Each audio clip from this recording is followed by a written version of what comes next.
Howdy folks, welcome back to the channel. I know I mentioned in some of our other videos that I was not going to be around to do videos. So we're in Guam. My wife, who is behind the camera, thank you hon, is her sister lives here in Guam, has been here for 19 years.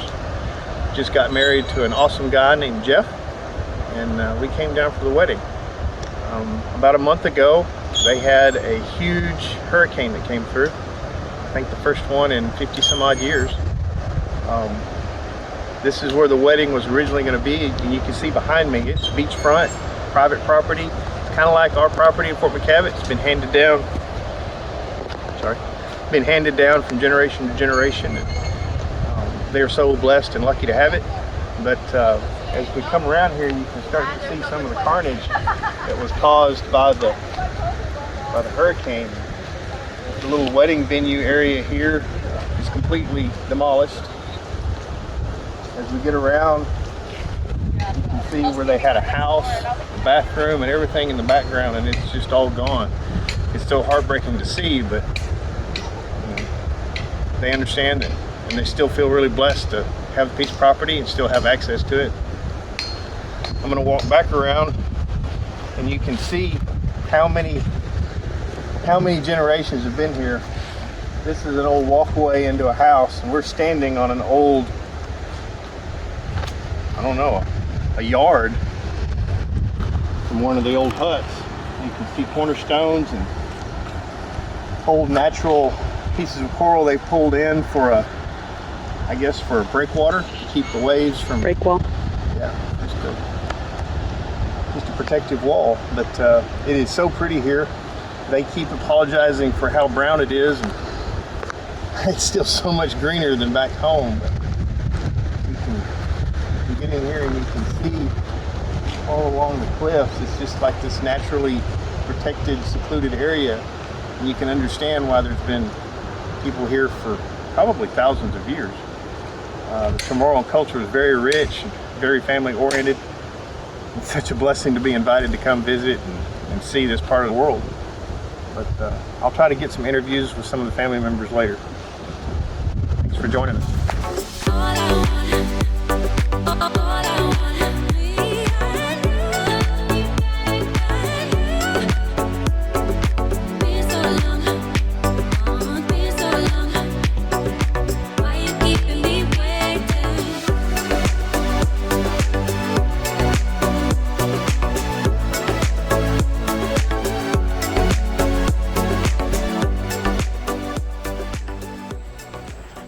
So just like our place at Fort McCavitt, these are the poles they built their homes on. Look at that lizard sitting right there. Oh, we just missed him. Beautiful, beautiful, beautiful. And Jeff, tell us what you're doing here. I'm husking coconut to get us some coconut water. All right. It's kind of hot out here.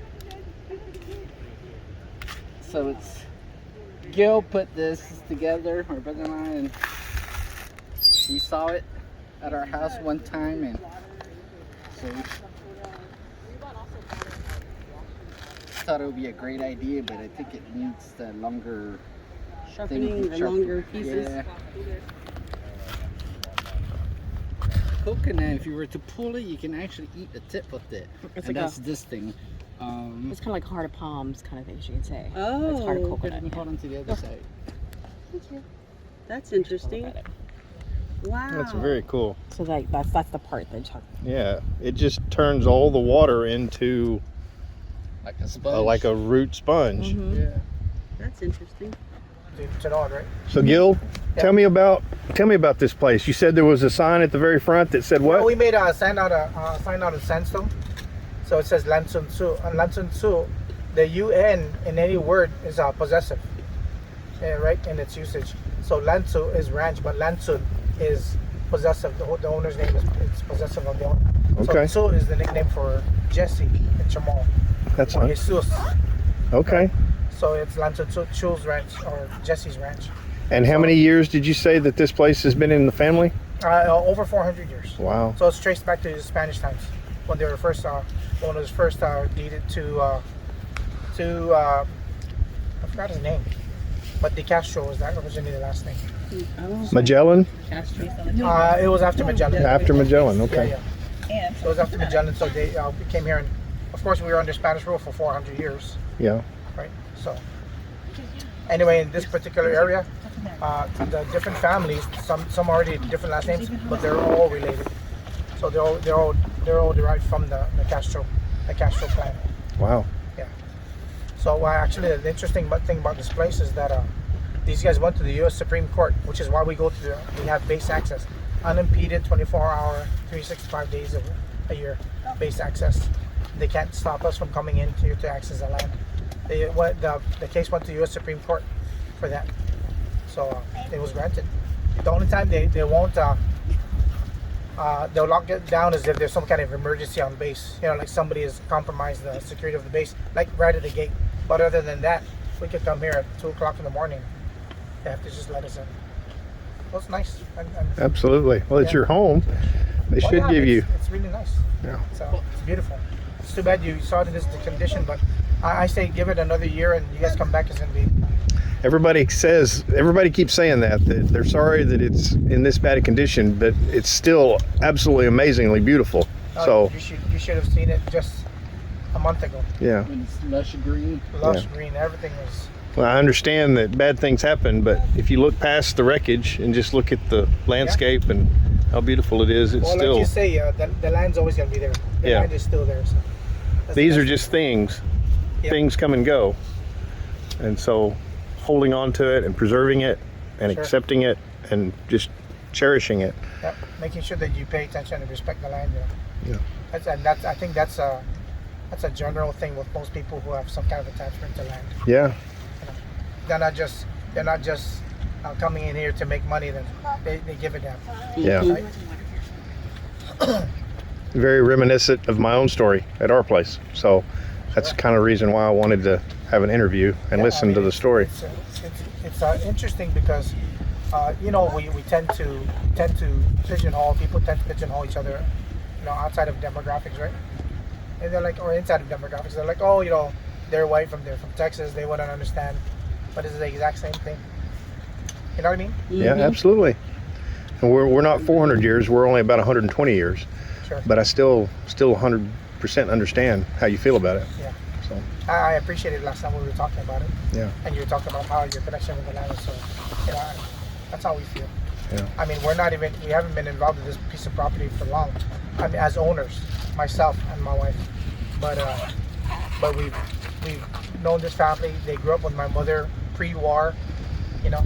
So then when they decided to sell, they were really pissed off, really, because the owner, one of the owners, you know, one of those fallouts. Mm-hmm. Yeah, daughter-in-law and somebody out there family. She's wanted to sell. She didn't care. Yeah. So she was gonna sell to a lawyer. Oh. The whole family was just like, no, please don't, you know. So they actually asked us. So we said yes. Yeah. We didn't even think about it. So we bought 2 pieces of property here. We bought a half acre in the back, and then we're 1/3 owner of this whole beach area. Yeah. So, and that's impressive, because if you look at the rest of the map ownership here, it's all like spaghetti. You know, because you have multiple families, multiple members of families, right? And because they have to have access to the beach, so the lines are not going, what is it called? Adjacent. Mm-hmm. They're congruent, right? To the beach. So they're all side by side. Every member of the family. Imagine about 50 people owning about, you know, 400 feet. Yeah. So they're all. Perpendicular. Yeah, and it's down the line so that nobody is locked out of the beach. Wow. And you know, land here in Guam is at a premium. I bet. Oh yeah, like I said, 1/3 is private ownership, 1/3 is business, and 1/3 is military. So, and that's what it. 30 by 9 mile island. Imagine that 39. for the 150,000 people. Wow. Okay, it's just. Heard it's 170 right now. Really? 170,000 people? Oh. The military. Isn't that Just crazy? recently, yeah. know, there's so many there's so much unused land, right? Yeah. So you imagine all that mass of humanity in just certain areas, which explains why we don't have you know, houses with like acre lots or about probably acre is the biggest, but most houses here in Guam are 100 by 100. It's almost like New York or whatever. Oh yeah, we can stack. Yeah. Well, thank you so much for the history. Appreciate it. I'll come up with more stuff later, but you know, Yeah, please do. some of it is not appropriate. So his eyes are over here, and his tail is over here fanned out. We don't get a lot of sun. And when we get to 600, like all sun's I don't know if I can catch him or not, but Really? Yeah, because I still have my tan from white actually. Wow. No, my feet bad. My feet brown. He caught him. Oh, sure enough. He caught him. anybody want to see him? Oh, Devin. I'm going to God. Wow, he looks like green underneath, and that is so weird. Slip lobster? Slipper lobster? Like, yeah, You know what it almost looks like? like the bottom of your, Flip flops. You know what it almost looks like? It looks like very sweet lobster. That's what she it looks said. like a mantis shrimp. Yeah, I thought it was a shrimp at Look first. at its You want me to set him in your hands? front part. Would he take off?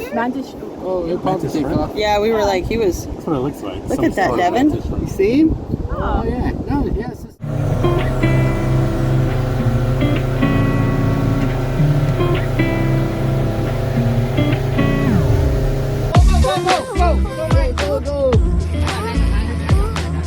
Oh, yeah, jumping.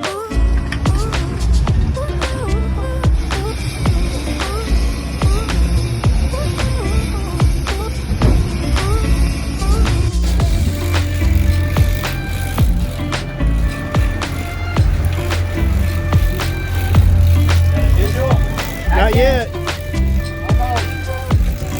Give her hell, Jeff. Wait, this way, Joseph. Where? Towards the front. Go down here. This side. Watch your butt. Get out, watch out, this the field. That's dangerous. Like it's here, you can smell that way.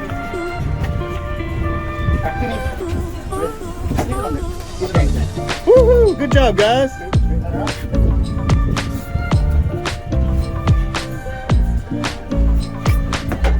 Good job. Well done.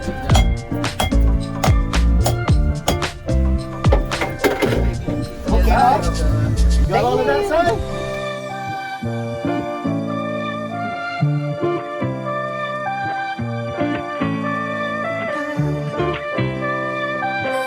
Double rainbow. Oh my god. It's a double rainbow all the way. Whoa! Oh my god! Oh my god! Oh, oh my god! Woo! Oh my! Oh my god! Look at that!